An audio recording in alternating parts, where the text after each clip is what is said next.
Have you ever wondered why the burgers in commercials always look so good? We visited a studio where food stylist Jennifer Eustock showed us some of the tricks that can be used in different TV commercials, like how to make even the most ordinary burger look like a hunk. I'm a makeup artist for food, and my job is to make food look absolutely mouth-watering when you see it close up on a television commercial. Have you ever seen a burger that looks better than anything you've ever seen before? Well, this is how we do it. Now, even though the burger's only on the screen for a few seconds, he's got to look so big and juicy that he'll be the star of the commercial.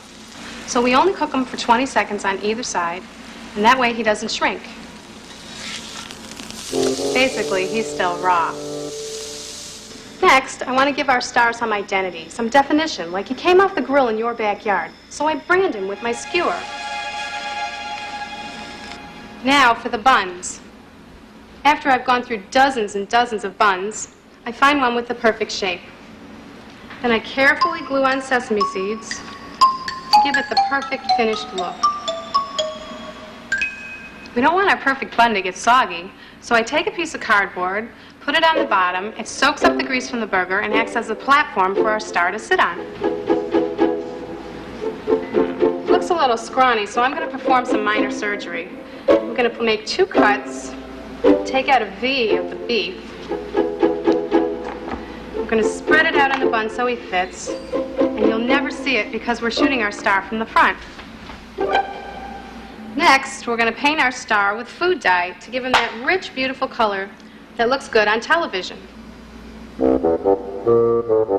And now for the burger's wardrobe. I go through dozens and dozens of heads of lettuce, keep them in ice water to give them that extra crispy look. And then I pin them on the burger using straight pins and toothpicks. Our burger's going to need plenty of color and height to make a good impression, and that comes from being well dressed.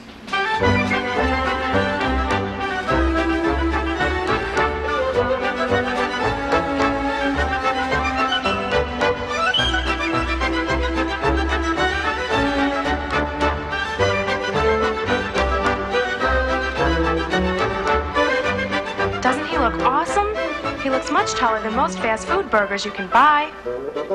And now for his supporting cast. I pick out the tallest, most golden fries from trays and trays of fries that we cook just a little. And then I make an arrangement by putting them in styrofoam with toothpicks. And this way I can get them in any shape that I want. And that way my finished arrangement always looks nice and full.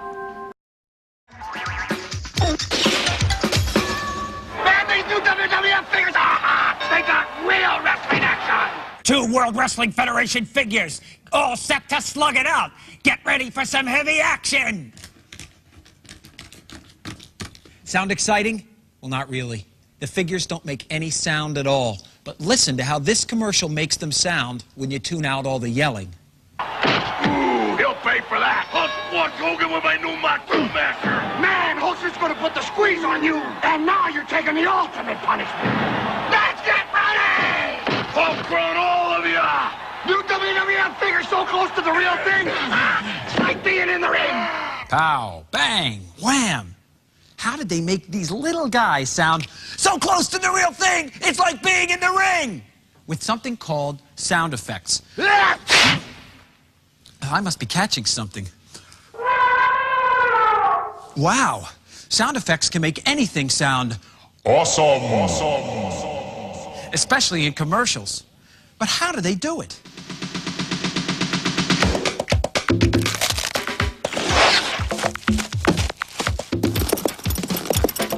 How do they make dog walking, rubber swords, bubblegum, leaves, blades, and potato chips sound bigger, better, and more exciting than they really are? Oh, that's great. That sounds really crunchy. We went to the sound studio where all these sound effects were made to find out. Here in our studio, we've got 32 different floor surfaces, hundreds of shoes, lots of food, and all kinds of stuff we've collected to make different sounds. I'm always amazed when things work because we try some pretty wild things. Okay, give me the coconuts, shells. Here we go. Thank you. Okay, George, roll it.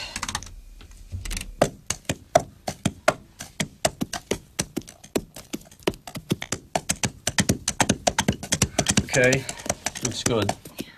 I'll do the saddle, you'll do the reins. Okay? Right. If you tried to hang a microphone on a horse, you'd get a bumpy sound.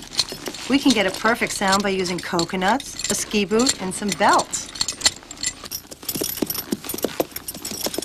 Nice ride. For this one, you do the blades and I'll do a whoosh, okay? Okay, go.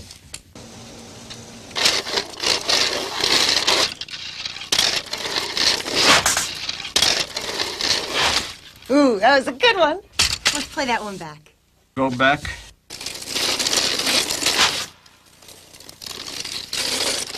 A lot of times we experiment with all different kinds of things to see what gives us the best sound.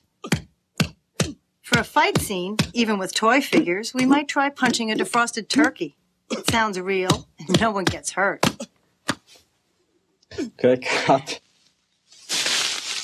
Sometimes we'll use audio tape or videotape, put it in a pit with a bunch of grass and dirt, and it sounds just like dried leaves. Now listen to these rubber swords. Not too exciting, are they? No problem. We've got metal ones that sound great. One of my favorite things to do is dog footsteps. You can use gloves with guitar picks. I'll do the paws if you do the feet. Oh, I love to do high heels. Go, roll it.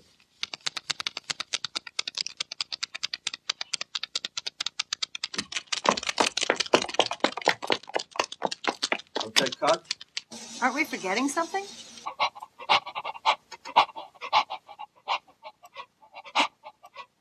Now we've caught a dog that could fool even another dog. We can make anything sound better, even potato chips. I know what we need for this one. Let's see if we can do it together. Right on! Now this one is different. Mm-hmm. You're right. I think I have an idea. Watch that. I love it. That's good. That's great.